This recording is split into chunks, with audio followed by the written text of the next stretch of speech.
Akak, saya Ya. tengah cari kan siapa rumah landed yang mewah dekat Cyberjaya. Tapi saya punya bajet kan bawah 650,000 saja. Ada tak? You berada di tempat yang betul sekarang ni. Nak tahu kenapa?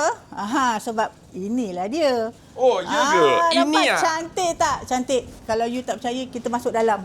Memang nampak mewah, bawah 650,000. Kayu saya tengok kat luar. Oh, dia dah tengok kat luar saja. Tengok dekat luar pun sudah mewah. Dia punya ini pun sudah 25 Wah, kaki. ini memang saya boleh beli ni ah. Boleh. 605. Boleh. Ini 605 saja. Ya, serius. Sure. Sangat cantik, betul tak? Wah. Okey. Dia punya ini pun tengok. Dia guna anti-climb punya. Ini memang sangat cantik dan terletak berhampiran dengan Cyberjaya. Ini terletak di Dengkel. So, memang rumah ni mewah. You nak rumah mewah, so you dapat rumah mewah bawah 650,000. Open title. Wah. 20 kali 70. Saya tak ada wang bayar deposit tau. Tak ada masalah. Boleh dapat full loan. Wah. Kita boleh tolong you untuk dapatkan full loan. Gaji saya 4,000 boleh tak? Boleh lepas punya. Wah. Okey.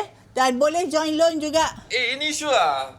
Pergi Cyberjaya 15 minit saja. Betul? Pergi Oh, Cyberjaya lebih kurang macam 15 minat minit. ni. Putrajaya pun lebih kurang 15 minit. Bawah 15 minit pun boleh dapat lah. Memang dekat dengan Cyberjaya dan Putrajaya. Dan alamat Sepang. Okey. So sekiranya anda berminat dengan rumah mewah ni yang berharga, yang amat berpatutan, hubungi saya. Okey? Bye.